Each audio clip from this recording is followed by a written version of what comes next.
네, 오늘 저희 청년 캠퍼스 묵상 모임 10편 91편으로 같이 시작할게요. 제가 짧게 기도하고 시작할게요. 하나님, 오늘도 이렇게 묵상 모임 허락해 주셔서 감사드립니다. 오늘 10편 91편 같이 묵상할 텐데, 저희 안에 진실된 나눔이 있게 해주시고, 성령 하나님 함께 해주셔서 저희가 말씀을 읽을 때, 예수님의 지혜와 마음으로 이 말씀들을 잘 이해하고 저희 삶에 적용하기를 원합니다. 예수님의 이름으로 기도드렸습니다. 아멘. 그러면 오늘 시편 91편 시인의 영성으로 일단 같이 읽을 건데요. 제목이 신실한 자의 의심 없는 친밀감 유지. 주제가 내 모든 길에서 너를 지키게 하심이라 이거고요. 459페이지부터 다연히 저 이런 순서로 같이 읽을게요. 네. 1번 양식. 시편 91편은 신뢰시로 분류될 수 있다. 이 시는 하나님을 신뢰하는 사람이 다른 사람에게 하나님을 신뢰하라는 가르침을 전하는 독특한 형태를 지니고 있다. 2번 구조. 1에서 2절, 신뢰 고백, 신뢰자의 목소리. 3에서 13절, 구원 약속, 증언자의 목소리. 14에서 16절, 하나님의 신탁, 하나님의 목소리. 3 내용. 신뢰 고백, 신뢰자의 목소리. 지존자의 은밀한 곳에 거주하며 전능자의 그늘 아래에 사는 자여, 나는 여호와를 향하여 말하기를 그는 나의 피난처요 나의 요새요 내가 의뢰하는 하나님이라 하리니. 1, 2절은 신뢰자의 목소리로 하나님을 신뢰한다는 고백을 전한다. 1절은 신뢰를 고백하는 자를 소개하면서 그의 자격에 대해 언급한다. 그는 지존자의 은밀한 곳과 전능자의 그늘 아래에 사는 믿음의 사람이다. 지존자는 지극히 높은 자라는 뜻으로 하나님의 절대성을 강조하는 표현이다. 전능자, 샤다이는 하나님의 무한한 능력을 뜻한다. 지존자이자 전능자이신 야훼는 숨지 않으신다. 대신 신실한 자를 위해 숨는 곳, 세테르, 즉 은밀한 장소를 제공하신다.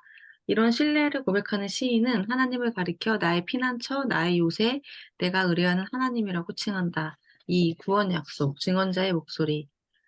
이는 그가 너를 새 사냥꾼의 올무에서와 심한 전염병에서 건지실 것이미로다. 그가 너를 그의 기초로 덮으시리니 내가 그의 날개 아래에 피하리로다. 그의 진실함은 방패와 송방패가 되시나니 너는 밤에 찾아오는 공포와 낮에 날아드는 화살과 어두울 때에 퍼지는 전염병과 밝을 때 닥쳐오는 재앙을 두려워하지 아니하리로다.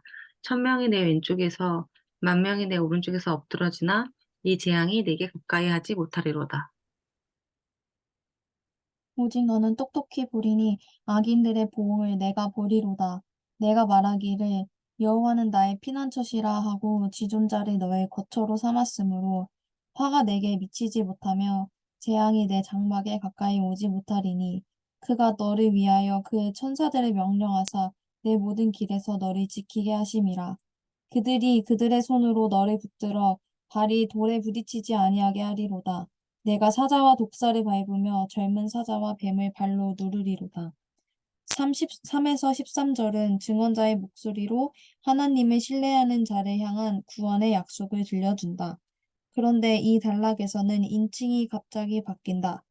익명의 1인칭, 2인칭에게 구원을 약속한다. 아마도 이 1인칭은 1, 2절의 신실한 자인 시인이고 2인칭은 9절의 또 다른 신실한 자로 보인다. 여기서 시인은 증언자로 나타난다. 이 단락은 3에서 8절, 9에서 13절 두 부분으로 나뉜다. 먼저 3에서 8절은 온갖 위험으로부터 신실한 자를 건지시는 하나님의 구원 행위를 묘사한다. 또한 9에서 13절은 천사들을 통해 신실한 자를 지키시는 하나님의 구원 행위를 진술한다. 하나님은 악인들의 숨겨놓은 올무와 죽음의 위협을 암시하는 심한 전염병으로부터 신실한 자를 구원하실 것이다. 하나님은 어미새가 자신의 깃과 날개로 새끼새를 보호하듯이 신실한 자를 돌보실 것이다. 또한 하나님의 진실함은 방패와 손방패와 같이 두려움에 떨고 있는 사람들을 보호하실 것이다. 시편 89편의 시인은 하나님의 성실하심을 의심했으나 91편의 시인은 하나님의 진실함을 믿어 의심치 않는다. 5에서 6절은 중첩된 위험을 묘사한다. 밤의 공포와 낮의 화살, 어둠의 전염병, 대낮의 재앙이 언급된다. 이는 하루 중 어느 때라도 일어날 수 있는 위험으로서 인생의 위험에 대한 포괄적인 진술이다. 하지만 온갖 위험한 것들도 신실한 자들을 두렵게 만들 수는 없다. 7에서 8절에 따르면 신실한 자는 죽음의 전쟁 한복판에서도 기적적인 방식으로 생존할 수 있다. 천명 만명이 죽임을 당하는 피비린내 나는 전쟁터에서도 신실한 자는 안전할 것이다. 이들은 안전한 곳에서 악인들의 보응을 보게 될 것이다. 9절에서는 이 단락의 2인칭의 정체가 드러난다. 이 사람은 여호와를 피난처로 지존자를 거처로 삼는다. 1, 2절에 등장하는 하나님을 신뢰하는 시인처럼 하나님을 믿는 또 다른 신실한 자다. 즉 하나님의 은혜를 이미 경험한 신실한 자가 현재 공경에 처한 또 다른 신실한 자에게 하나님을 증언하고 있다. 또한 10에서 13절에 보면 야훼는 한 걸음 더 나아가 천사를 파견하신다. 이 천사는 신실한 자가 생명의 길에 이르기까지 보호하고 구원해야 할 의무를 부여받았다. 그렇기 때문에 어떤 화와 재앙도 신실한 자를 엄습하지 못할 것이다. 하나님의 보호하심은 성소라는 특정 장소에 제한되지 않고 하나님의 백성이 움직이는 모든 삶 속, 내 모든 길에서 멈춤 없이 작동된다. 하나님은 천사들을 통해 신실한 자를 보호하신다. 여호와의 천사가 주를 경외하는 자를 둘러 진치고 그들을 건지시는도다. 그들의 모든 환난에 동참하사 자기 앞에 사자로 하여금 그들을 구원하시며 그의 사랑과 그의 자비로 그들을 구원하시고 옛적 모든 날에 그들을 드시며 안으셨으나 신실한 자는 천사들의 호의를 받아 돌과 충돌하는 일을 피할 수 있을 것이다. 그리고 결국 사자와 독사 및 젊은 사자와 뱀으로 대표되는 모든 위험과 두려운 위협을 극복하고 굳게 설 것이다. 3. 하나님의 신탁, 하나님의 목소리. 하나님이 이르시되 그가 나를 사랑한즉 내가 그를 건지리라. 그가 내 이름을 안즉 내가 그를 높이리라. 그가 내게 간구하리니 내가 그에게 응답하리라. 그들이 환난 당할 때에 내가 그와 함께하여 그를 건지고 영화롭게 하리라. 내가 그를 장수하게 함으로 그를 만족하게 하며 나의 구원을 그에게 보이리라 하시도다. 14에서 16절은 신실한 자에게 하나님의 목소리로 전하는 구원의 약속이다. 14절에 하나님이 이르시되라는 표현은 히브리어 원문에 기록되어 있지 않다. 이 첨언은 단락의 주어인 나가 시편 저자가 아닌 하나님임을 명시해 준다. 하나님은 신실한 자가 그분의 이름을 알고 사랑을 고백하며 간구할 때 응답하신다. 여기서 하나님의 응답은 건지리라, 높이리라, 응답하리라, 영화롭게 하리라, 만족하게 하며 구원을 보이리라라는 여러 가지 동사로 표현된다. 이렇게 동사를 반복 사용한 것은 하나님의 구원 신탁을 강조하기 위함이다. 하나님은 신실한 자들을 구원하고 보호하실 뿐만 아니라 그들에게 인생의 충만함과 인생의 행복을 주시겠다고 약속하신다. 구조와 주제로 볼 때 이 단락의 핵심은 야훼의 함께하심, 임마누엘로서 중앙에 위치한 환난 당할 때에 내가 그와 함께하여라는 표현이 이를 잘 드러내고 있다. 4. 메시지. 시인은 인생의 길을 걷다가 절망적이고 위험한 순간을 만나더라도 하나님의 보호하심을 확신하며 증언하라고 가르친다. 그러나 그의 확신에 찬 태도는 신앙을 미신적인 방향으로 왜곡시킬 위험성이 있다. 이런 위험성은 신약 성경에서도 소개된 바 있다. 사탄은 이 구절을 인용하면서 예수님을 시험한다.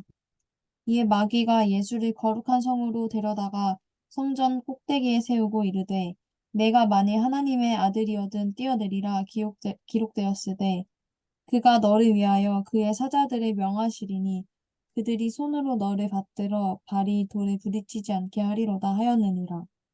예수께서 이르시되 또 기록되었으되 주 너의 하나님을 시험하지 말라 하였느니라 하시니 사탄은 시험을 통해 하나님의 자유로운 주권을 개인적인 의지로 변질시키려고 했다.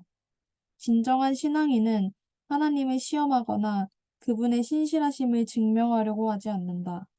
신실한 자는 당장 기도 응답을 받지 못하더라도 하나님이 나와 함께 하신다라는 믿음을 붙잡고 산다. 내 안에 거하라. 나도 너희 안에 거하리라.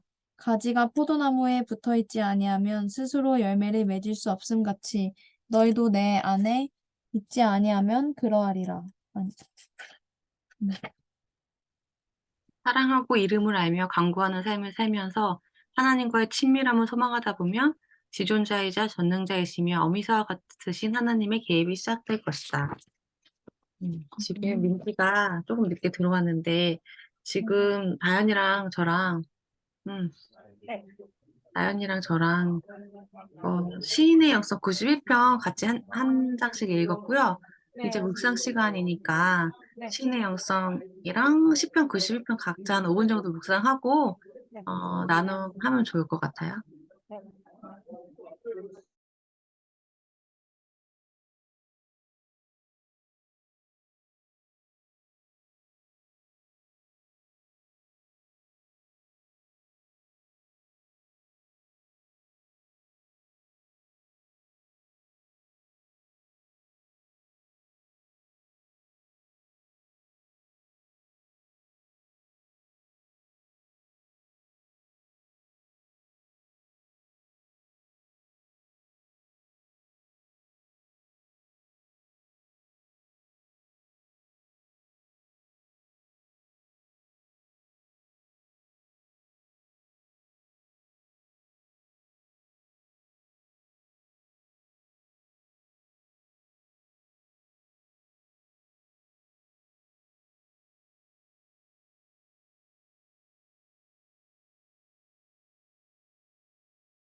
네, 우리 다현이, 민지, 순을 이렇게 돌아가면서 나눠볼까요?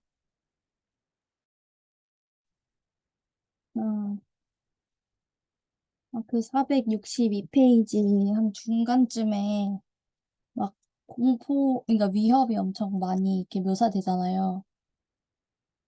근데 막 화살 이런 게 되게 막 이미지처럼 떠올라가지고 좀 이해하는 데 도움이 좀 됐었던 것 같은데 요즘에 계속 생각하는 게, 어, 위험이 없을 수는 없다.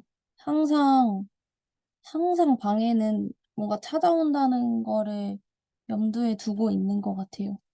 예전에는 기도를 하면 이제 마음이 평안해지면 꼭 그 평화가 되게, 나 이제 모든 시험 극복했어. 나 이제 뭔가 안 어려워질 것 같아. 막 약간 이런 식으로 생각하는 경향이 좀 있었어가지고 뭔가 힘들어질 거를 예측하지 못하고, 그랬던 것 같아요. 그냥 한 시험 겨우 막 이렇게 지나가고 또 한 시험 또 지나가고 이런 느낌이었는데 요즘에는 왜 이렇게 좀 어려울까 생각해 봤을 때 그 방해가 항상 있구나. 거짓이 항상 찾아오고 진짜 화살처럼 계속 저한테 이렇게 향하는 그런 공격들이 있구나 이런 거를 좀 많이 염두를 하고 있는 것 같아요. 근데 그런 위험한 상황에서도 신실한 자아를 두렵게 만들 수는 없다. 이렇게 적혀 있었던 게 좀 와닿았는데 그런 공격이 올 때마다 계속 예수님께로 피하는 것 같아요. 근데 그렇게 할 수 있는 좀 근거라고 해야 되나? 그게 저는 뭔가 되게 대단히 잘못한 것 같고 속아서 뭔가 되게 그런 식으로 생각할 때도 사실은 그것이 거짓이고 예수님께로 돌아가게만 하면 항상 용납해 주신다는 거를 좀 많이 기도할 때마다 좀 느껴가지고 그 경험이 있기 때문에 뭔가 그런 어려움이 있을 것이다. 그리고 있으면 항상 용납해 주시는 예수님께로 가자. 뭔가 이렇게 조금 생각이 바뀐 것 같아요. 음, 음. 그리고 465쪽에 좀 이어지는 얘기인데, 신실한 자는 당장 기도 응답을 받지 못하더라도 하나님이 나와 함께 하신다는 믿음을 붙잡고 산다. 이렇게 되어 있는데, 그래서 제가 뭔가 당장 지금 이 속임이 나의 어떤 믿음의 내용을 막 건드리는지, 뭔가 구체적으로 기도가 잘 안 나오고, 뭔가 잘 깨닫지는 못하겠지만, 그 상황에서 좀 기도를 할 때, 마음이 평안해지고 그냥 예수님이 함께 하신다. 이거가 좀 흔들리지 않게 되는 것 같아요. 근데 그렇다고 해서 뭔가 어떤 그림을 받는다거나 뭐 당장 구체적으로 어떤 좀 기도할 것이 생각나지 않을 때도 있는데 요즘에는 그냥 계속 예수님 앞에 머물려고 하는 게 믿음이구나. 이런 거를 좀 배우고 있는 것 같아요. 음. 네, 민지.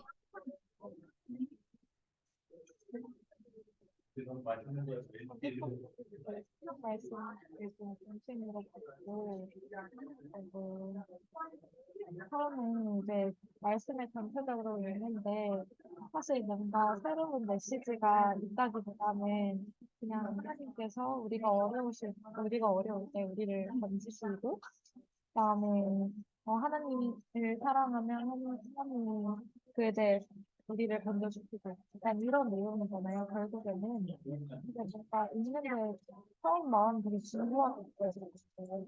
알지 이렇게 끝까지 읽었는데 뭔가 그 말씀을 그렇게 읽는 저의 태도 자체가 만약에 제가 일상에서 뭔가 하나님과의 동행이 실질적으로 잘 이루어졌다면 이 말씀을 보면서 그러한 나의 삶과 좀 딱 결합이 되어서 생각이 되었을 텐데 뭔가 이런 말씀이 막연하게 느껴지고 일상 속에서 실천이 다 안 됐기 때문에 읽었을 때 진부하다라는 생각부터 들었어요. 그래서 저는 말씀의 내용도 말씀의 내용이지만 네, 말씀을 대하는 저의 긍정적인 어떤 태도를 보면서 내가 얼마나 좀 다시 또 일상의 분주함에 매몰되어 있었던가, 얼마나 멀어져 있었던가를 다시 한번 깨닫는 계기가 되었어요.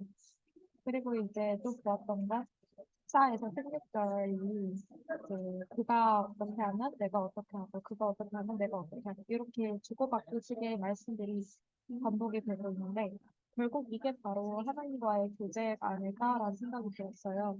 제 일상에서 하나님과 교제한다는 게 되게 막연하게 표현만으로는 되게 막연하게 느껴지는데 이 말씀에 그가 나를 사랑하면 내가 그를 돕는 내 일을 아닌 내가 그를 돕는 이런 식으로 결국에는 내가 일상에서 하나님께 예배를 드릴 때 하나님께서 나에게 그분을 보이시고 나를 건지신다는 그런 어떤 구체적인 내용들을 내 삶 속에서 나타날 수 있으시면 좋겠고 이 말씀이 제 삶에서 이루어지도록 기도해야겠다는 생각이 들었어요. 네.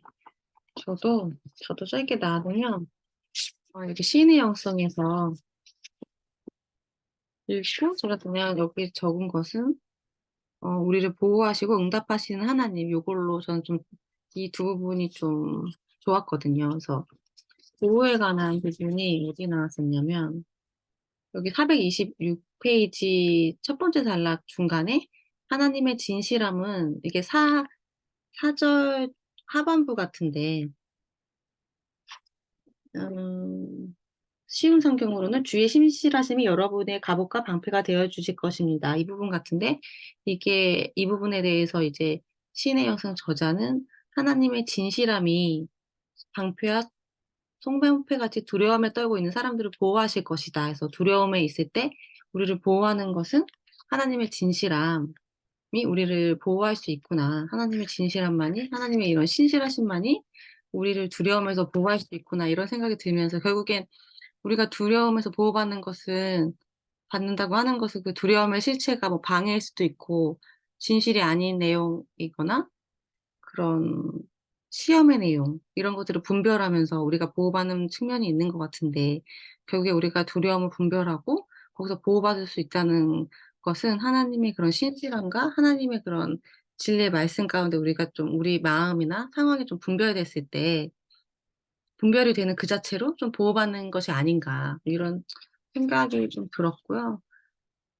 그래서 우리를 그런 하나님의 그런 진실성 자체가 우리 두려움에 떨고 있는 우리를 좀 보호하는 측면이 있고 그다음에 우리에게 응답하신다고 하는 건 464쪽에 나와 있는데 하나님은 신실한 자가 그분의 이름을 알고 사랑을 고백하면 간구할 때 응답하신다고. 근데 여기서 우리가 뭐 기도 응답이라는 표현을 많이 쓰고 하는데 이게 좀 모호할 때가 되게 개인적으로 많았던 것 같아요. '그 응답이 뭘까?'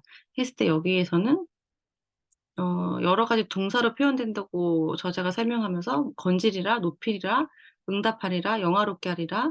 만족하게 하며 구원을 보이리라."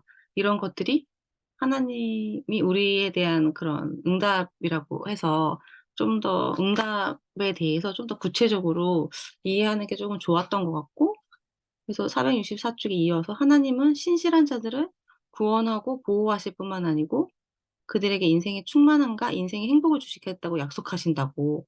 이게 결국엔 하나님의 응답인데 우리가 이런 응답을 얻기 위해서는 하나님의 이름을 알고 사랑을 고백하고 간구해야만 하는구나. 뭐 이런 생각을 했던 것 같아요. 음.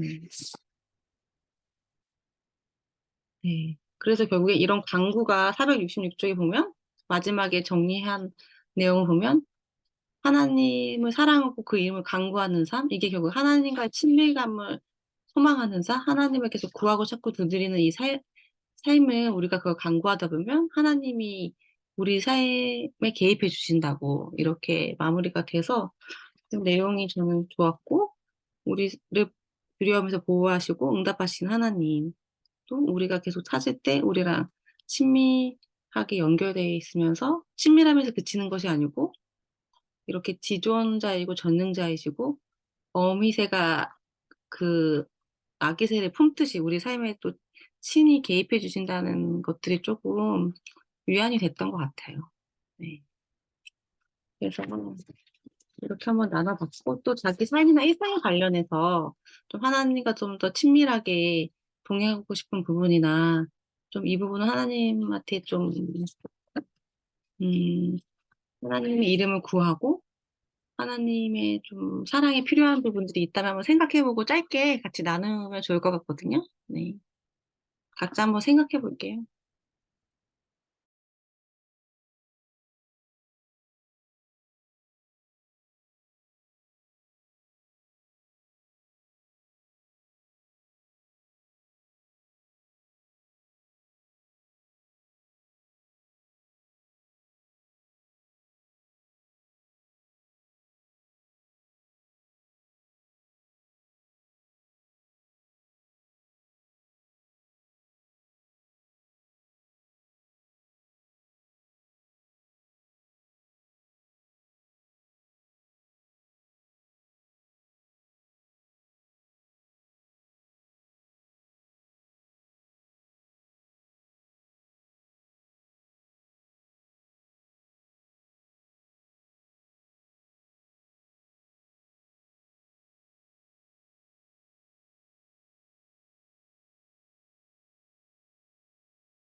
다현이부터 한번 나눠 볼까요? 저는 공부할 때 예수님께서 어, 그 이거를 어떻게 막 구체적으로 해야 되는지 잘 모르겠는데 이제 공부할 때마다 기도하는 게 예수님 예수님의 공부를 향하신 마음은 아닐 거잖아 아니겠죠? 저를 향하신 마음을 받아서 뭔가 좀 두렵거나 아니면 좀 조급해질 때 그럴 때 예수님 마음 받아서 계속 공부 하나하나 해 나가면서 그 그림이라고 해야 되나? 그때 배웠던 그런 그림들을 좀 받고 싶은 마음이 있고, 그리고 가족들이랑 같이 있을 때 뭔가 어떤 타이밍에는 아무도 사용을 안 해서 뭔가 제가 해야 될 그런 때도 있구나 이런 게 좀 느껴지는 것 같아요. 근데 그럴 때 저도 같이 막 마음이 어려워지고 이러기도 하는데 그럴 때 사역을 내가 해야 될 그런 타이밍일 때 예수님한테 좀 친밀하게 마음 받아 가지고 사역하고 싶은 네 그렇습니다. 민지? 음. 결국에는 사람과 일인 것 같은데, 사람 같은 경우에는 뭔가 이쪽 인간관계에 있어서 그게 남녀 관계가 됐든 가족이든 아니면 친구나 동료 관계가 됐든 뭔가 무의식적으로 자꾸 값을 따지게 되는 것 같아요. 뭔가 내가 저 사람보다 훨씬 더 여유했으면 좋겠고, 아, 저 사람이 나를 장악하는 것 같으면 되게 불편해지고, 나도 내가 아닌 것 같게 되고, 이런 모습들이 저한테 많이 보이는데, 인간관계야말로 하나님께 속한 나머지고, 뭔가 상대방을 대할 때 하나님의 마음으로 대한다는 게 어떤 건지 아직 와닿지가 않아요. 사실 하나님은 우리를 사랑하시지만, 제가 하나님처럼 누군가를 무조건적으로, 그러니까 모든 사람을 다 그렇게 무조건적으로 사랑할 수 있는 것도 아니고, 제가 누군가를 좋아한다면 그건 사실 그 사람이 어떤 나의 취향이나 아니면 나랑 스타일이 맞아서지, 뭔가 그저 하나님의 단열한 이유만으로 누군가를 사랑해본 적이 없는 것 같아서, 그래서 뭔가 하나님이 말씀하시는 진실된 인간관계라는 게 뭔지 좀 알고 싶어요. 그리고 일 같은 경우에는 어, 일이 사실 굉장히 분주하다 보니까 일의 의미에 대해서 좀 고민할 시간이 충분치가 않은데, 어, 의식적으로라도 그럴 시간을 가지고 싶고, 일을 하면서 하나님 안에 있는 나의 중심을 놓지 않았으면 좋겠어요. 처음에 지금 회사 입사하게 됐을 때, 하나님이 나를 회사로 왜 보내셨는지를 내가 알아내야겠다라는 포부를 갖고 들어왔는데, 어, 사실 아직 굉장히 막연한 수준이라서, 그래서 좀 더 하나님께 묻고 궁금해하는 마음으로 하루하루 회사를 다니고 싶어요. 네, 저도 비슷한데, 제가 하나님께 더 좀, 하나님의 그런 사랑과 하나님의 이름을 좀 간구해야 될 부분은 저도 좀 관계의 영역인 것 같아요. 그래서 관계에서 기존에 그냥 제 인간적으로 그냥 내 마음대로 할 때는 그렇게 좀 복잡하고 한 상황에서 나는 이제 별로 개입하고 싶지 않고 습관적으로 좀 그런 필요들을 애써 좀 외면하거나 봐도 그냥 모른 척하고 넘기거나 좀 상대와 거리두기를 하거나 이런 식으로 좀 그런 식으로 했던 측면들이 있는 것 같은데, 음, 그게 결국에는 내 마음대로 했던 그런 기존의 그런 인간관계 패턴이라고 한다면 그것들을 좀 하나님한테 돌이키면서 하나님의 사랑을 더 부어달라고 간구해야 되는 영역인 것 같고, 그냥 오늘 책을 읽으면서 조금 전에 들었던 생각은 여기 이 책에서도 끝에 우리가 이렇게 이런 것들을 간구할 때 하나님 지존자이며 전능자이신 하나님이 개입하신다고, 개입이 그때 시작된다고 이렇게 말씀을 하셨는데, 내가 내 삶을 그렇게 기존의 내 마음대로 인간적인 마음대로 뭐 누구를 쉽게 판단하거나 누구를 쉽게 거리두기 하거나 쉽게 외면하고 뭐 이렇게 하면서 나 편한 위주로 그렇게 살 때에는 하나님 개입할 수 있는 여지가 확실히 좀 적을 수밖에 없지 않을까. 그 경건한 마음의 태도가 아니고 내 멋대로 하나님을 경외하기보다는 내 마음대로 할 때 그 마음의 공간에는 하나님의 개입하심이 적을 수밖에 없을 것 같고, 이렇게 좀 하나님께 사랑의 영역을 간구하고 하나님의 얼굴을 구할 때 하나님의 개입이 당연히 커질 수밖에 없겠구나. 좀 이런 생각을 했던 것 같아요. 그래서 저도 기존에 제 관습대로 마음대로 했던 인간관계 패턴을 좀 돌이켜서 하나님이 원하시는 마음을 받아서 일상에서 가족에게든 직장에서든 다른 인간관계에서든 기존의 내 인간적인 방식을 좀 탈피해서 하나님이 원하는 방식을 구체적으로 지금은 아는 게 아니지만 좀 그때그때 사소한 거라도 좀 실천을 해봐야겠다. 근데 그런 것들이 좀 많이 쌓였을 때 하나님의 개입하심과 그런 열매가 점점 더 풍성해지는 삶으로 그게 나아가는 방향이 아닐까, 뭐 이런 생각이 들었어요. 음. 그리고 혹시 더 뭐 추가적으로 나누고 싶은 내용이 있을까요?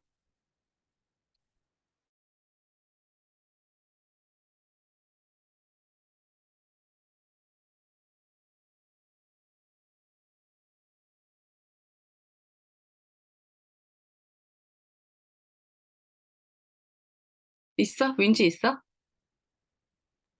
저는, 그냥 갑자기 궁금했던 건데, 네, 교수님, 저희 단톡에다가 말씀 자주 올려주셨거든요. 문득 그냥 그 말씀이 있는데, 뭔가 이게 진짜 당연하지 않다는 생각이 들어가지고, 어떤 마음으로 올려주신 건지 좀 궁금해졌어요. 말씀, 그렇게 막 구체적인 마음은 사실 아니었고, 내가 그 대중교통이나 지하철 왔다 갔다 할 때 내가 말씀을 읽으니까, 그러면 어쨌든 말씀을 많이 보면 좋으니까 이거 좀 나누고 싶다 이런 마음이었어. 짧게 아, 나누면 좋겠다. 이게 너무 좋은 것 같아요.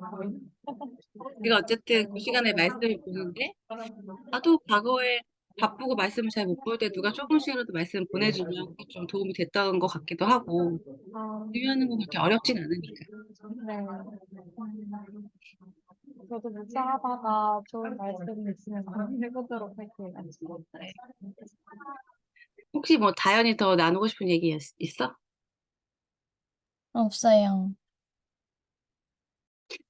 네, 그러면 저희 오늘 이렇게 마무리하면서 같이 함께 기도를 하나 하고 마무리했으면 좋겠는데, 어, 삶에서, 삶의 그런 작은 일상의 영역에서, 음, 하나님의 그런 이름을 구하고, 하나님의 그런 사랑을 구하고, 하나님과의 그 친밀함을 소망하도록 기도하고 모임 마무리할게요.